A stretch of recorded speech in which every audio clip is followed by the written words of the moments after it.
So now that we've looked at the new economic system you're going to see after the Second World War, one that was centered around the 14 points idea of free trade. Now we're going to look at how the United States is going to change its kind of national security, excuse me, foreign policy outlook at the world. And that also is going to be centered around the 14 points. And so we're going to look at the development of a kind of a new national security strategy for the United States, one that started after the Second World War and is still ongoing today. And so we'll look into the ideas behind it and the institutions that were created in order to make it work, how that was a change from what existed before, and some of the long-term impacts on that on American society, because America is a radically different place today than it was before the Second World War. And a lot of it is because of these new commitments to national security. And in doing this, we'll be looking at foreign policy of the United States a little bit differently than probably you're used to. Because most of you in high school wound up studying something called the Cold War, the confrontation with the communist world that occurred after the Second World War. Usually, when you look at that, though, you look at it from the perspective of the communists acting and the Americans reacting. That is kind of the idea you get was America was sitting around minding its own business, the communists went invading stuff, and America did stuff in response. That isn't accurate. That is, the communists had an agenda and tried to push it forward. But so did the United States. And the United States had much greater power in order to achieve what it wanted. So I want to look at the development of this national security system, not from how it reacted to events in the communist world. You can read about those in the textbook, but rather in terms of the mindset of the American leadership itself, what they wanted, how they perceived the world to be, and how they were going to try to make it a reality. And our starting point in that is start in 1945. The war is ending. Right? So if you're an American leader, remember what you're thinking. You're asking yourself, why did we get in this stupid war in the first place? And your answer was that the United States did not follow through on Woodrow Wilson's ideas laid out in the 14 points in 1918. Right? So how do you prevent a war in the future? By following through on those ideas. We looked in your last class at this one, the third point about the removal of economic barriers and how the United States completely remade the world economy around that idea. What we're going to look at today is the last one of these, number 14 here, which says a general association of nations must be formed under specific covenants for the purpose of affording mutual guarantees of political attendance and territorial integrity to great and small states alike. Let me give you a little bit of background to that. Wilson believed that World War I was started by what he called a rogue state, Germany. A rogue state is a nation led by international criminals. Rather than wanting peace and to obey international law like all the good countries did, the rogue state is looking to cause trouble. Right? And since the rogues in Germany were able to start the war, were able to see weakness in the world around them, you wound up with World War One. So Wilson's idea was that you would get the peace-loving nations of the world together in the future to come together for common self-defense. That's a principle called collective security, and we're going to be building on that a lot today. And in order to achieve collective security, he wanted all the nations of the world to come together into an international organization called the League of Nations. That is, all the nations in the world would meet in the League of Nations. If they saw a rogue, they would all organize together to stop the rogue. Wilson was thinking that this would deter international criminals from starting any trouble in the first place, and if they started the war would be over fast because everyone would pile onto them. The United States never joined the League of Nations. So now that World War II is ending, the American leadership is thinking along the same lines. They actually saw it even more starkly in the Second World War. They saw international criminals, the Nazis, the Japanese militarists, the fascists in Italy, starting a war for pointless reasons, for racism, to kill people, to steal stuff. So they figured in the future, you will have an international organization which would organize all the nations of the world for common self-defense to prevent something like that from happening. So in 1945, in April actually, they started meeting April 25th in San Francisco. Delegates from the victorious Allies drew up the charter for something called the United Nations. This is the same organization that is around today. Right? And the United Nations was kind of an interesting idea. That is, during the Second World War, the alliance that was fighting against Germany and Japan called itself the United Nations. So what the United Nations was in addition to trying to keep Woodrow Wilson's idea alive, was also an attempt to try to keep that World War II alliance alive. That is, the United States, Britain, and the Soviet Union would keep being cooperating in the future. And the instrument that would lead to their cooperation was the United Nations. And here you see the leaders of the world getting together to sign the UN Charter.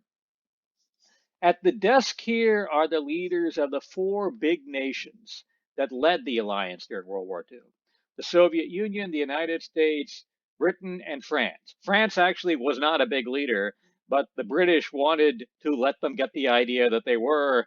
They wanted to get their self esteem up, so they got a chair. Behind you, you see the delegates of the world that met at San Francisco in order to sign this charter. And if you look at this picture, a couple of things should stand out to you. One is how white this picture is. That is, you're looking here at the leaders of the world, and all of them are white. What you're looking at here is the world of imperialism. That is, this is the tail end of the world of new imperialism, where a handful of European nations had conquered the world. The only really powerful non European nation was Japan, and they were the bad guys during World War II at this time while they were drawing up the United Nations. There was actually a question whether or not they'd let Japan join at all. So you're seeing here the kind of the foundation of the new world being built on top of the wreck of the old world. Okay, that is, an imperialist world is going to wind up writing up the rules for kind of post-imperialism for what happens afterwards. The other thing that might stand out is if you look at the picture of the leaders of the world, there's a grand total of one woman here. This is still the world of separate spheres. It is a world that says that there is a world of men and a world of women. The world of men is the world of government, the world of competitiveness, the world of business, the world of politics. The world of women is the world of the home. So once again, you're seeing kind of a new world built on top of an old world. By the way, the woman that is here in this picture, I found out her name actually over the past year. I've been reading on a research project newspapers from 1945. She popped up in the New York newspaper. Her name was Virginia Gildersleeve. She was the dean of Barnard College in 1945. At that time, the Ivy League colleges, Yale, Harvard, Princeton, didn't allow women. So they had a, parallel schools for women only that were associated with them. They called them the Seven Sisters. Barnard was the female equivalent of Columbia University in New York City. And Virginia Gildersleeve here is a pretty good example of the whole idea of the new woman that we covered in an earlier class. That is, she was somebody who was upper middle class. She came from an old immigrant background. Gildersleeve is a good Dutch name. She had kind of a social Darwinist type of mentality where the right ethnicities were better than the wrong ethnicities, right?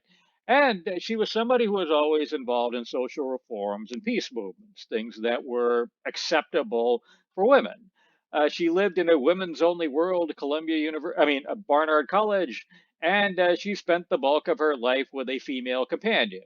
She never married over the course of her life. Anyway, we'll get more into that in future classes. But so we see here in the United Nations is an attempt to create collective security through an international organizations where all the nations of the world would meet. An attempt to keep the World War II alliance alive and going after the war was over.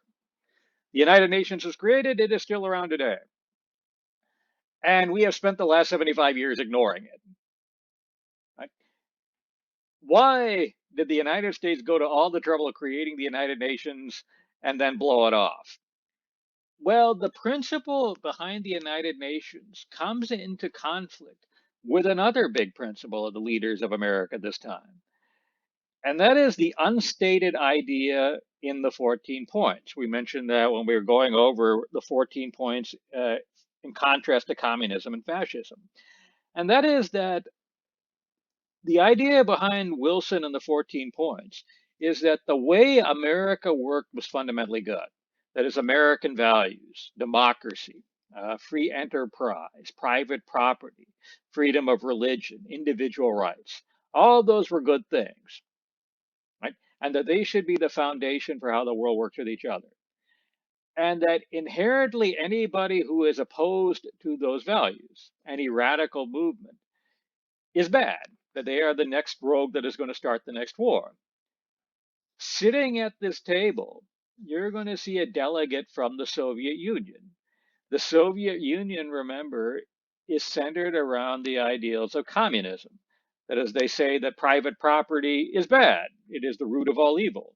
They're saying that American style systems with elections, free press, free religion, free churches are a joke. They're just tools of property owners to manipulate the country. So, communism and this type of 14 points idea are going to inherently be in opposition to each other. That opposition was papered over during the war, but once the Nazis are gone and the Japanese are gone, it becomes harder and harder for them to kind of paper over their differences. Each is going to see the other as a threat. And in the United Nations, the Soviet Union is going to have a seat at the table. And the United Nations, the important decisions are made by something called the Security Council. In the Security Council, the 5 permanent members of the Security Council each get a veto, okay, for anything the Council does. One of the members of the Security Council is the Soviet Union. So their seat is today taken by Russia. Now the communists are gone. So if you're the United States, you think that the communists or the radicals are going to be the next rogue who are going to start the next war. If they're in the United Nations and can block anything the United Nations does, then the United Nations isn't really going to serve a purpose. It won't be able to bring the world together to fight against the rogue. So the United States, if they wanted to achieve this idea of collective security, that is, bring the world together against troublemakers who would violate international law and start wars, they would have to do so in institutions where the Soviet Union isn't going to have a seat at the table, isn't going to be involved, right? And when the war was over, the United States was the dominant nation.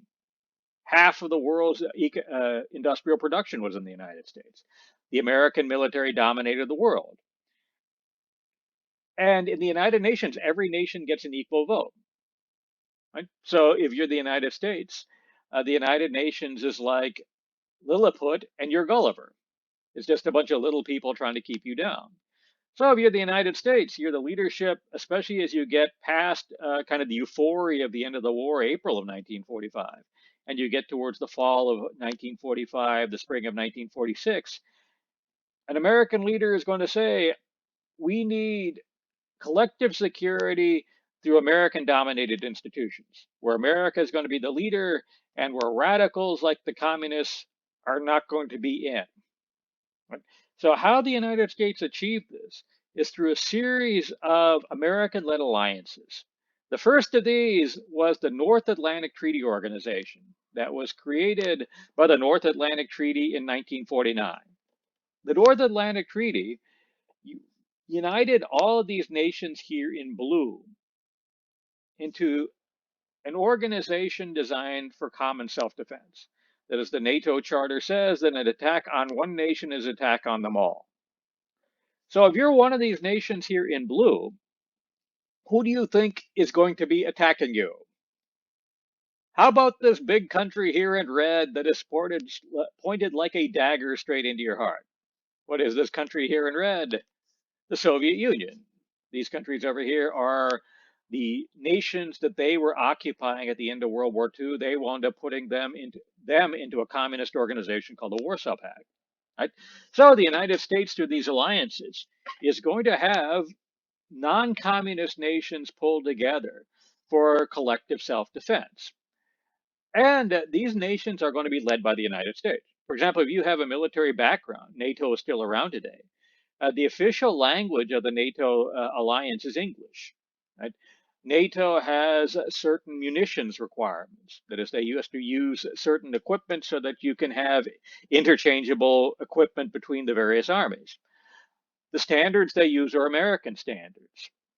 Traditionally, the head of NATO, the top military officer, is an American officer, right? And the United States after 1949 is going to create a number of alliances just like it around the world. By the 1960s, somewhere in the neighborhood of 100 nations around the world are going to be allied with the United States in one organization or another. Right? So the United States after World War II is going to be a nation that is going to be involved in the entire world. And the American leadership is going to conclude that that means it needs a much larger military than it ever had in the past. Right? That is, if you're going to be saying we are going to come to the defense of Turkey, for example, then you've got to have a military that can get to Turkey, right? And that can bring enough force with it that even a powerful nation like the Soviet Union would be stopped by it. Right? You all have grown up, so have I, in a world where the United States has had a powerful military, where the military is seen as a patriotic institution. It would surprise you to know that this idea has only really been true since 1945. That is, before the Second World War, the people of the United States were very suspicious of the idea of a powerful military. And in peacetime, the United States rarely kept a military with any real size. Right?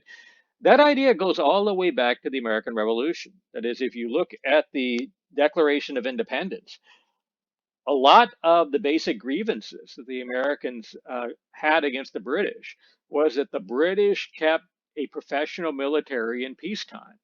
Right? They thought that that was inherently a threat to liberty, a threat to democracy. For most of American history, as soon as a war ended, America sent the army home. Right? And America traditionally did not have much of a military ready to go if trouble came by. For example, in 1939, the year before World War II started, the United States only had the 19th largest army in the world, right? Right after Finland. So if you are the United States, you want to be in a bunch of alliances around the world, you have to completely change American tradition. You have to create a professional military that is always ready to go to war and that is going to be of a size that is going to be unprecedented in peacetime in American history. Right? And a lot of the foundation for this was laid in one law, right?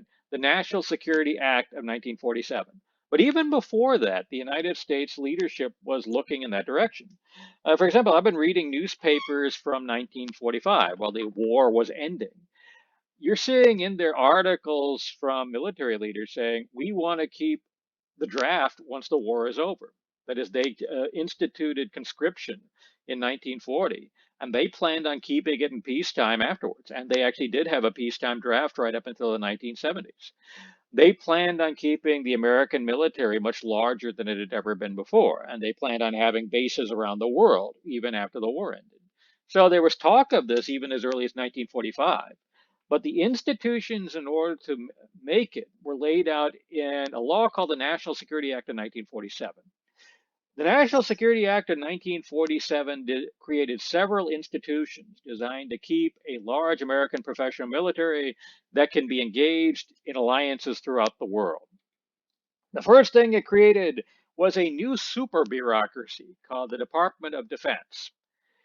Historically, the Army and the Navy had their own cabinet agencies. There was a Department of the Army, there was a Department of the Navy, and the Army was in something called the Department of War. Right? They had their own bureaucracies, and traditionally their bureaucracies were very small. For example, when the United States was created after the writing of the Constitution, if you've ever been to Washington, D.C., adjoining the White House is a building called the Executive Office Building. The entire Navy Department was on one floor of that building, right? During World War II, however, the military grew to have 12 million people in it. And now that the war is over, it was demobilized in 1945, and in 1947, they want to recreate a big military again.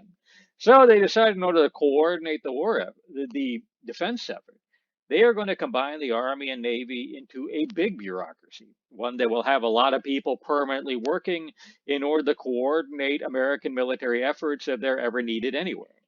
And here you see the construction of the headquarters for the Department of Defense. It actually started during World War II. It's a building called the Pentagon. Actually, in 1947, it was the world's largest office building. The Pentagon was constructed by the Army Corps of Engineers in 1943, and the general in charge of building it was a general named Leslie Groves. He was the head of the Army Corps of Engineers. Once he was done with the Pentagon, he'd be put in charge of another project for the for the military. It was something called the Manhattan Project. If you're familiar with the Manhattan Project, they're the guys that built the atomic bomb. He was the military head at Los Alamos. His civilian equivalent was the physicist Robert Oppenheimer, who designed the bomb.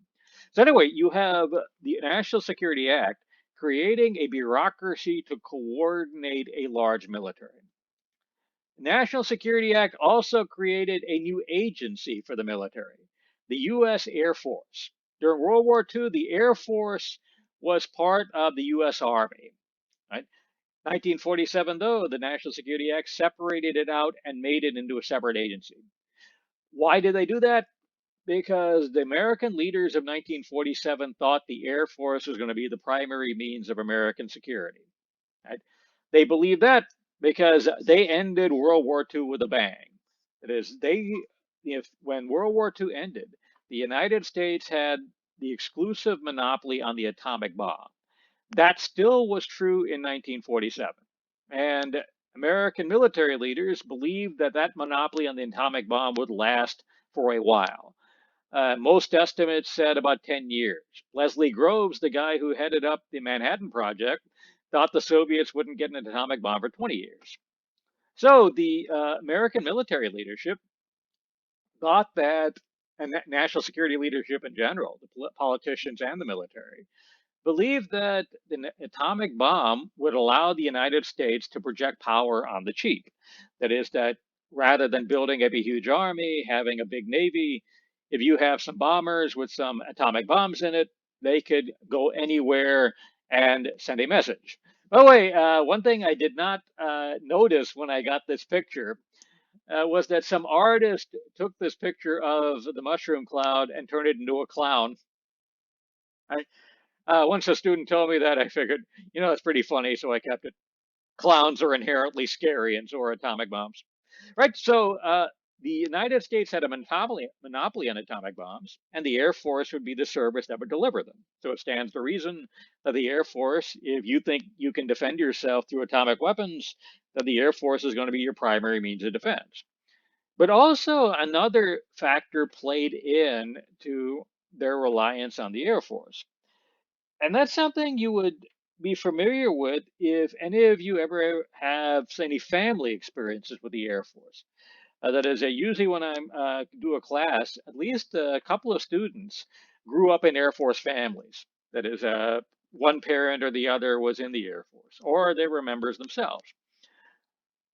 If you were ever had that kind of Air Force experience, and you went to an Air Force post, one of their bases, they are usually out in the middle of nowhere. That is, you see Air Force bases in places like Minot, North Dakota, right? Thule in Greenland. Why is that a big deal? Because in 1947, the American public was very afraid of having a professional military. If you have a big Navy, that Navy is going to be in civilian ports. So people are going to see it all the time. If you have a big army, the army requires a lot of people. Right? So there, everybody will know somebody in the army. Everybody will see those army bases. The Air Force, however, would require far fewer people, and the planes themselves could be put anywhere.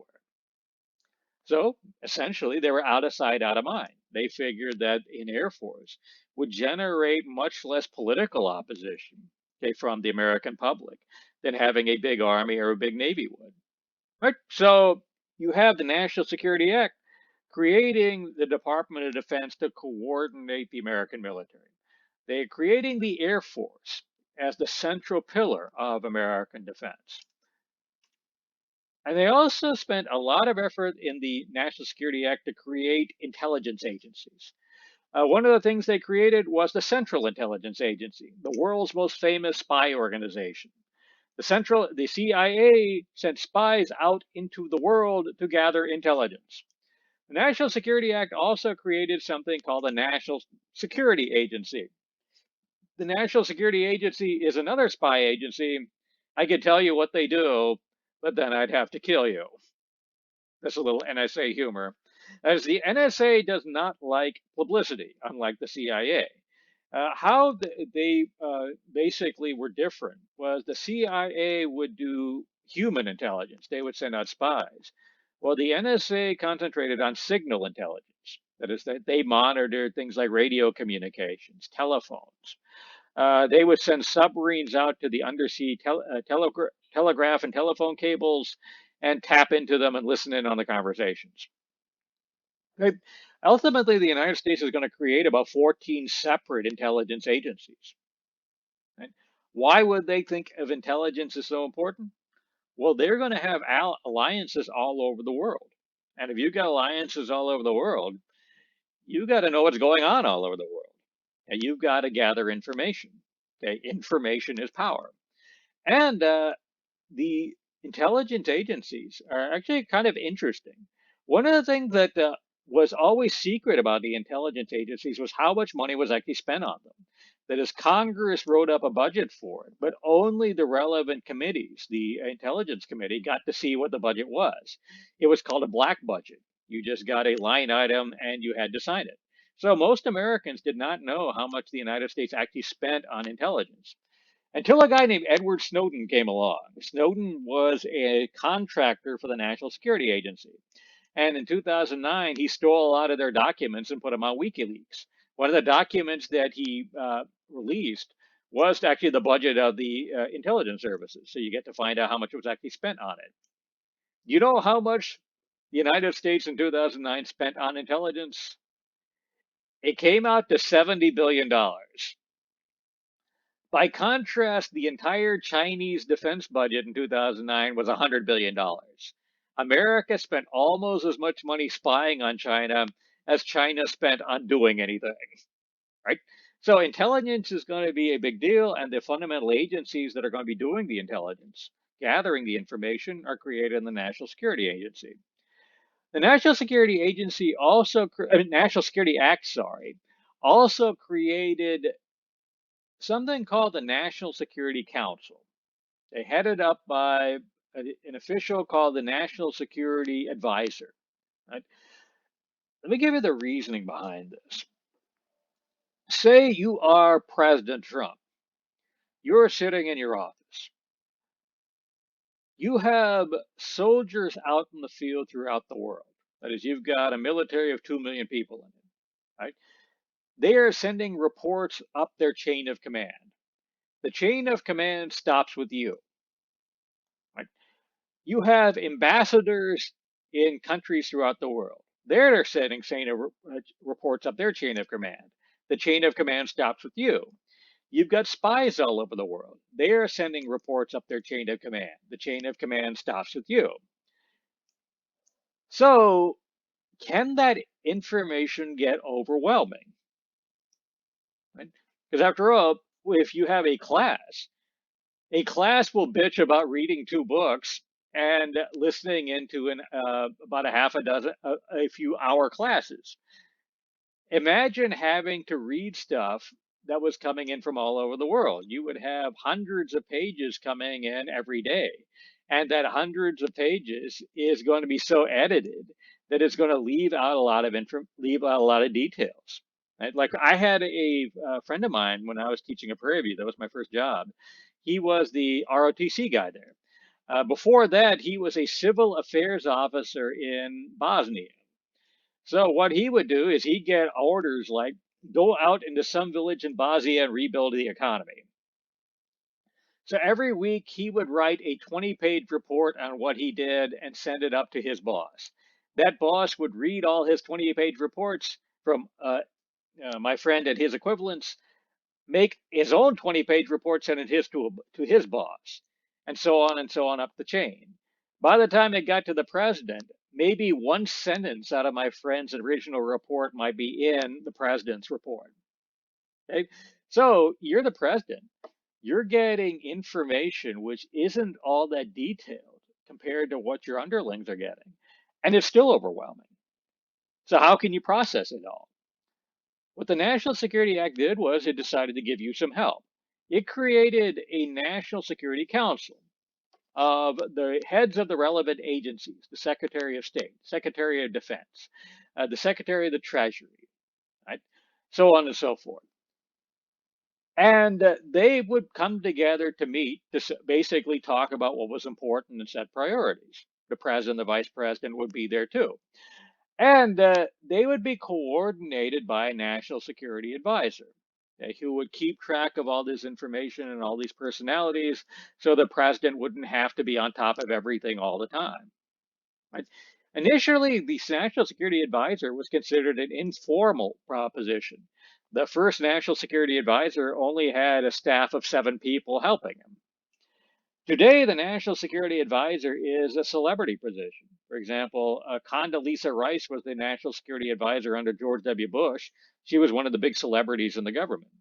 And the National Security Advisor has a staff of 5,000 people today. That's bigger than the entire United States government in 1929. Right? So you have the National Security Act creating a system, an architecture for the United States to be involved in the world. Right? You have a bureaucracy to administer. You have agencies to gather information. You have agencies to process information. You have a strategy laid out where the defense of the United States is going to be centered around atomic weapons. And by 1949, the leaders of the United States are going to conclude that that's not enough. And that is, what you heard was already obsolete. There were 3 reasons why. The first was, to the shock of the world, the Soviet Union detonated their first atomic bomb in 1949. Right? That is, the estimates that it would take 10 years for the Soviets to develop their own atomic bomb were wrong. Right? And if the Soviets have their own atomic bomb and can deliver it, then centering your entire security structure around using atomic weapons all of a sudden doesn't work, because if the other side can retaliate, what good do you got? The second major event that shocked the world in 1949 was a civil war ended in China. Okay? That is, for ever since 1927, communists had been fighting against an anti-communist government in China. Even when World War II was going on and the Japanese invaded, that civil war was still going on. In 1949, the communists won. And in October, I believe 1st, 1949, the People's Republic of China came into being. Right? So with those 2 shocks, American leaders came to the conclusion that what they had wasn't enough, that they needed a military that was a lot bigger than that. Okay, where they needed not only nuclear weapons, they needed conventional weapons as well. They needed a military that would be ready to go to war on a moment's notice, anytime, anywhere, through any reason. Right? And this led to the writing of this report. This is NSC 68. It is one of the terms on your list. NSC stands for National Security Council. Right? And the National Security Council, to aid the president, issues reports. And so he can read them and determine what to do. They're numbered in order of when they were released. The first one was NSC 1. This is NSC 68. It was written in 1950. Right? It was a closely guarded secret. It wasn't released to the public until the 1970s. Right? What this report said was that the United States, as of 1950, was in a permanent confrontation with the communist world. And this confrontation would go on indefinitely because there was no telling when communism would fall apart, if it ever would fall apart. Right? And that the United States needed to be able to go to war through any means, anywhere, which meant that the United States needed a military that was much larger than the one laid out in the National Security Act. Right? It needed to be much more public. It needed a huge army, a huge navy, and that all of this would cost money, and all of this would require domestic sacrifices. That is, domestic priorities would have to be put aside so that money could be put into the military. You would have domestic shortages because resources were going into the military. And you would have a military that would now be a public presence in American life. You wouldn't be able to hide it anymore. Right? And the National Security NSC 68 report basically tell the president, you've got to prepare the country for this. You've got to get the public ready for this eventuality. You've got to get Congress to authorize the money. The report inside the White House was a bombshell. That is, they didn't know how they could get the public behind this. And they were thinking about this when the third major shock happened. The third major shock was a nation called North Korea invaded South Korea. Right? And let me give you some background on that. Korea was conquered by Japan during the New Imperialism period, and it was a colony of Japan. Right? When Japan lost World War II, the Soviet Union and the United States agreed that they would temporarily divide Korea. That is, American troops would occupy the southern half of Korea, Soviet troops would occupy the northern half of Korea. Okay? This would occur until they were ready to create an independent Korean government, and then foreign troops would leave. However, between the end of the World War II and 1950, the relationship between the Soviet Union and the United States deteriorated. It became increasingly hostile. Right? So a division that was designed to be temporary became permanent. That is, the Americans weren't going anywhere as long as the Soviets were in North Korea. The Soviets weren't going anywhere as long as the Americans were in South Korea. Right? And actually, events like this happened in multiple places in the world. For example, Germany. The Allies occupied Germany at the end of the World War II. That was supposed to be a temporary occupation until they decided what to do with Germany. However, once the Soviets and Americans started facing off with each other, that division became permanent. That is, you've got East Germany and West Germany. That is, communist Germany and non-communist Germany that lasted until 1989. China, the same thing happened. When the communists won the Chinese Civil War, the non-communist government withdrew to make a last stand on the island of Taiwan. However, when they got there, the Americans sent the Pacific Fleet to be put between China, the mainland, and Taiwan, and so this division of China remained permanent. It's still going on today. In Vietnam, you saw something similar. Right? Anyway, so 1945, you see Korea divided into pieces, a communist half, a non-communist half. In the communist half, the Soviet Union organized a government, right, and put a communist named Kim Il sung as the head of the government. During the 1930s, Kim Il sung was a guerrilla who fought against the Japanese. Right? He was a communist. He spent most of his time in communist run areas in China or the Soviet Union. And so the communists trusted him, they put him in charge. In the South, the United States organized their own government. It got organized around a politician named Syngman Rhee. Syngman Rhee spent World War II in Washington. That is, he went around the State Department trying to convince them that he had a following in Korea. He didn't, but he bothered them enough that they put him in charge. And so you have two parallel governments that are being created by the United States and the Soviet Union. Both of these governments claim to be the government of all Korea, not just half of it. Right? And in the years between 1945 and 1950, there was regular sparring between these two nations. That is, North Korea would send in soldiers to raid South Korea. South Korea would send in soldiers to raid North Korea. Fast forward to the spring of 1950. Kim Il sung in North Korea decided that he was going to end the stalemate. That is, he was going to invade South Korea and reunify the country. He ran this by the Soviet Union.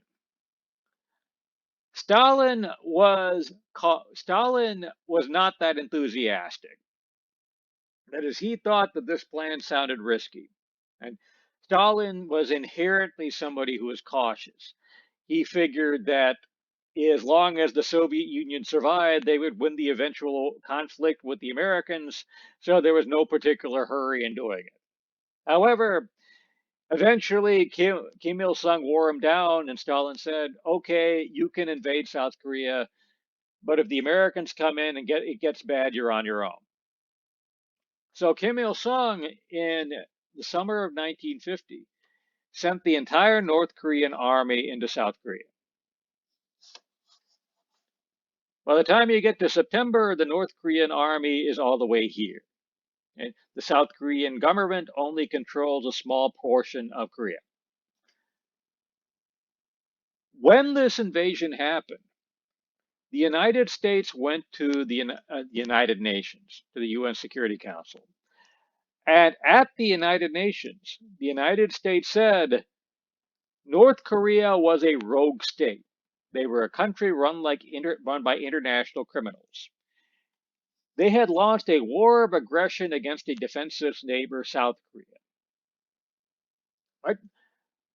And all the peace-loving nations of the world needed to come together for common self-defense and help South Korea. Basically, what they laid out was exactly what Woodrow Wilson said in the 14 points. Right? The Soviet Union, by coincidence, was boycotting the United Nations that day. So they weren't there to block the Security Council when the Security Council authorized military aid to South Korea. Most of this military aid was American. Right? So the United States mobilized its armed forces to get involved in the Korean War.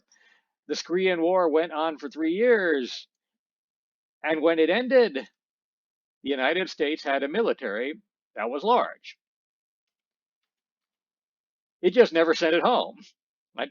That is, the Korean War enabled the United States to build the military that was laid out in NSC 68 and to get the public to go along with it. And once the military is there, they just didn't disband it like they did with the military after the Second World War.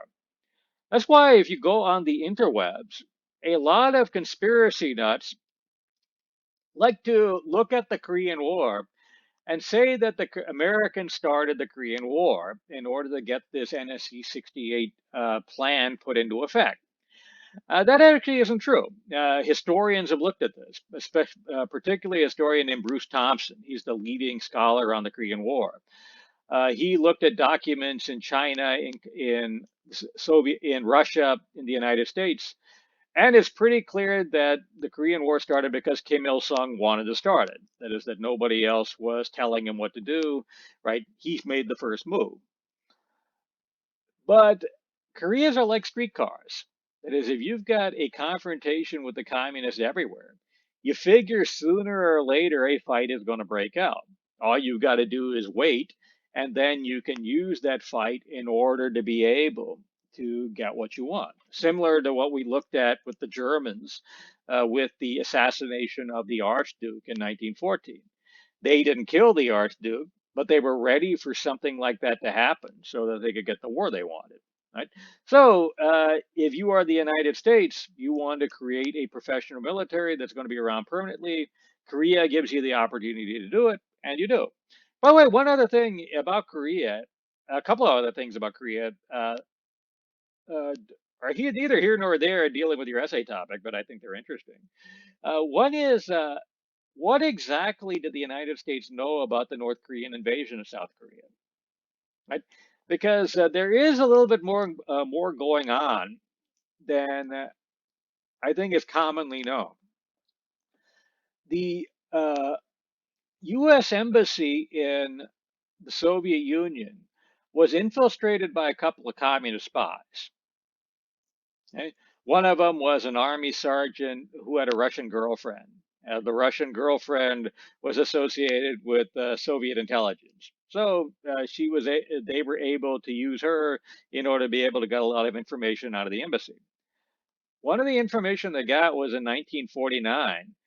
The State Department sent a cable to the embassy in Moscow saying that if North Korea invaded South Korea, the United States would not intervene. Right? Also in 1949, the Undersecretary of State for East Asia testified before the Senate where he had a map of the American security perimeter in East Asia. Japan was in it, Korea was not. Right?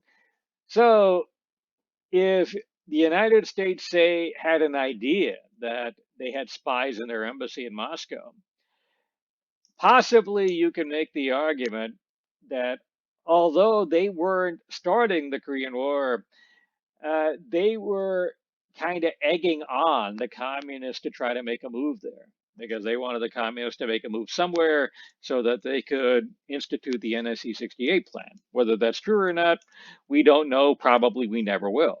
The other thing that's interesting about the Korean War is that technically the Korean War never actually ended. As the deal that stopped the fighting in Korea in July 1953 was an armistice, a ceasefire, where both sides agreed to stop shooting at each other. When the ceasefire was signed, most people thought it was going to be temporary. That is, they expected the Korean War to start heating up again in a few months. It just never did. That is, July of 1953, that ceasefire was halftime. Beyonce just had a long ass show. Right? So actually, technically, the United States and North Korea are still at war with each other. One of the concessions that Kim Il Sung's grandson, who's in charge of North Korea now, Kim Jong Un, one of the concessions he wants from the United States is he wants the United States to sign a peace treaty, actually formally ending the war. And also, going along the same lines, technically, World War II didn't end until 1989. That's when the United States, the Soviet Union, Britain, France and the other allies signed a treaty with Germany formally ending hostilities during the Cold War. Technically, Germany was occupied territory, and that was one of the things that led to a lot of the technicalities that were along in Germany. If you ever get into the Cold War, read a lot of spy novels. This is something to keep in mind. Anyway, so the United States and Korea creates a big permanent military. This big permanent military would then be, from then on, be a pretty big chunk of the U.S. economy, right? And in real dollar terms, the U.S. defense budget has been about the same ever since. The economy has grown, so it is no longer 10%, 11% of the whole U.S. economy, but it is a pretty significant chunk of money. The American military is now engaged everywhere in the world. That is, they've divided the world up into a series of military commands, right? Each headed up by a commander in chief of its region, called a SINC. These SINCs are actually very important people. If the commander of CENTCOM goes to Saudi Arabia, the king meets him at the airport. If the U.S. ambassador goes to Saudi Arabia, some flunky takes him to a hotel. Okay? And as of 2003, American military forces were engaged in all these countries here in blue. Actually, today, the American military forces are in even more places than this, because today you have an American military presence in Syria. You also have a lot of American military presence in Africa.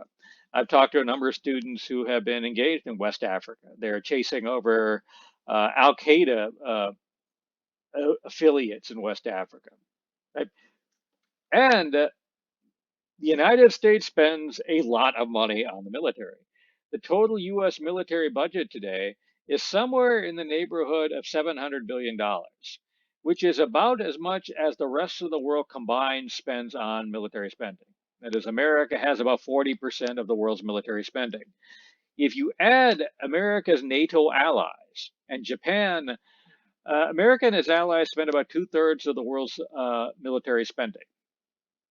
So they are kind of the dominant military power in the world, and this was something deliberately created. If they are the dominant power in the world, then you can keep a system of collective security there that will maintain the peace. And that is something that has been fairly effective. You haven't seen a big war, okay, fought in the world in the last 75 years. You've seen a lot of little ones, but not the big all-out war that they were afraid of that would come by after 1945. And having this big military and spending this type of money on it has had a lot of long-term impacts on the United States. Uh, and this is something to think about as you go forward in the future. Because if you look at the contemporary United States, you see a lot of differences between now and 1945 when all this started. Culturally, it's a very different place. The America of 1945 would have been very suspicious of a military. The America of today takes it for granted. Right? That is, you look at the Super Bowl. They bring out the honor guard from the military. They have the airplanes flying overhead. If you go to, especially a Protestant church, usually they have a pregame show before the sermon where they have the fighter planes, the Blue Angels on the Jumbotron, so on and so forth. These were things that really wouldn't have been the case 75 years ago, especially in rural America. I grew up out in the country in Rusk, Texas, which is country with a capital K. Uh, a pretty big chunk of my graduating class in high school went straight into the military. That is, that was what they knew that they were going to do. That was the best alternative for kind of a country person. 1945, rural America was very suspicious of the military. Right? That is, you had a very anti-military kind of vibe in rural America. You had a long series streak of pacifism in rural America. That is, you would have gone out into places like Iowa, East Texas. You would have had a very anti-war population at the time. It's completely different today. And economically, creating this military has changed the way America works. America was an industrial nation in 1945. That is, you had factories that made things like steel, cars, and the like. By and large, today, a lot of that is gone. A lot of that is because of the globalization of the economy. That is, if you can go into a place where labor is cheaper, like China, then you can bring your stuff into the United States and outcompete American factories. But also, part of that is because of the military spending. That is, if you have a factory that can make motor vehicles, if you make tanks, you have a government that will buy them and will guarantee you a profit on them. If you make so, four-door sedans, you've got to compete with car makers from around the world. Which one's easier money and which one's going to get more of your investment? So one of the things that has led to the deindustrialization of the United States, something that has a big impact on the world that we live in today, has been its reliance on kind of military spending. But on the flip side, the military has also led to the development of things that are very important in the U.S. economy today. Probably the biggest thing that it led to was the development of computers. The world's first digital computer was built in 1943 by the British. It was Colossus. The British created it for military purposes to break German codes. The United States built its first digital computer in 1944. I think it was called ENIAC. ENIAC's purpose was to solve the algebra problem that will enable you to aim an artillery gun so you know where the shell goes. Right? That is, if you've ever done the problem in algebra or in calculus where you have a gun with a muzzle velocity, it shoots a projectile at an angle, and you have to find how high up it gets and then how far the projectile goes. That's basically why ENIAC was created, so that the computer could solve all those problems. However, the big thing that led to the development of computers was atomic bombs. That is, they found in testing atomic weapons that testing atomic weapons was prohibitively expensive. So they found that it was cheaper, rather than blowing them up in the desert, to have a mathematical model of the atomic explosion and just running mathematical simulations. However, to run those simulations, it required a lot of computing power. And the atomic bomb itself was developed without using a computer. At Los Alamos, you had two groups of scientists. The A team worked on the physics. The B team sat in the basement with an adding machine, a pencil, and a piece of paper and did the math. That is, if somebody had to find out the square root of 49 of 549, some scientist with a pencil would figure it out, okay, on a piece of paper somewhere in the basement. However, you're going to be doing a lot of modeling of atomic bombs. That's impractical. So atomic weapons really led to a lot of investment from the government going into digital computers. Right? Once this investment is made, then private industry can use the digital computers too. So having a computer-based economy is a product of this military system. And look how important the computer is in the America of today. One of the most profitable companies in America, Google, Facebook, Apple, to a greater or lesser extent, they all use this technology that came out of the military. The entire internet was created for military purposes to give the United States a communication system that could survive an atomic attack on the country. And the internet is decentralized because they wanted, uh, if an atomic attack hit, that you couldn't just take out a one node and thereby make communication impossible for a large sector of the country. They deliberately made it redundant, where one area goes to every other area rather than going through a central switchboard like the phone system did. So if you look at the long-term significance of this to the United States, it basically shaped the world that you live in, right? And whether that was for good or for bad, and whether those changes that were created are sustainable, is something you'll find out as the future goes forward. Anyway, that is where I wanted to go with national security. And I'll come back with another topic, right, shortly.